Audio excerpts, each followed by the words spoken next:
എന്തിനാ വിളിച്ചാളേ? നീ ഇങ്ങനെ ഉറക്കം നിലവിളിക്കുന്ന കേട്ടല്ലോ തങ്കൊന്ന്. എപ്പം? അത് കേട്ടല്ലേ ഞങ്ങൾ എന്ത് കാര്യം പറയലേ? അതെ, തങ്കത്തിന് ഫോണിൽ വിളിച്ചിട്ട് സ്വിച്ച് ഓഫ് പറയുകയാണ്, കിട്ടുന്നില്ല. അളയൊന്ന് ഫോണിലെടുത്ത് വിളിച്ചാളേ. നീ ഇത്ര ആവലാതിപ്പെടാ? ഫോണിലെടുത്ത് വിളിക്കളി. അവളെ വിളിച്ചിട്ട് ഞാൻ കുറച്ച് മുമ്പ് അമ്മാവനെ വിളിച്ച് സംസാരിച്ചിരുന്ന കാര്യങ്ങളൊക്കെ. അപ്പൊ ഇപ്പൊ എന്ത് പ്രശ്നം എന്താണൊക്കെ?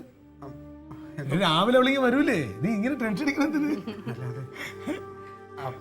തക്കളിയില്ല, തങ്കമില്ല. അപ്പം വിളിച്ചിട്ട് കിട്ടണമെന്നില്ല. അല്ലെ, എനിക്ക് കാര്യം മനസ്സിലായി. നമ്മളിങ്ങനെ ഓരോ കാര്യത്തിനു വേണ്ടി ഓടി പോകുന്ന സമയത്ത് വീട്ടിലിരിക്കുന്നതിനെ കുറിച്ച് നമ്മൾ ചിന്തിക്കൂല. ഇപ്പോൾ അതിന് ടെൻഷൻ മനസ്സിലായില്ലേ? നമ്മളിവിടെ നിന്ന് മാറിയിരിക്കുമ്പോൾ ഇതുപോലെ അവരും ടെൻഷൻ അടിക്കാറുണ്ട്. എവളെ കാണാതെ ഒരു ദിവസം പോലും എനിക്ക് ഇരിക്കാൻ പറ്റില്ല. ഇപ്പൊ തങ്കത്തിനെ കാണാത്തപ്പോൾ അളിന് ഭയങ്കര ടെൻഷൻ ഇല്ലേ?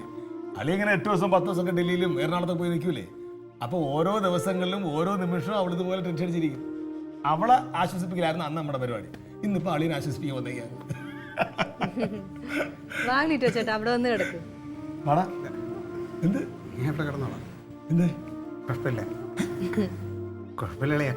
ഒറ്റയ്ക്ക് അങ്ങനെ ഉറങ്ങാൻ പറ്റില്ലല്ലോ. എന്തായാലും അളിനൊന്നും ഉറങ്ങാൻ പറ്റില്ല.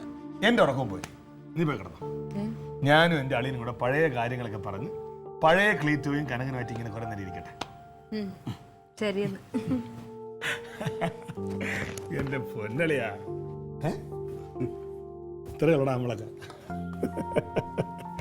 Good night. Good night.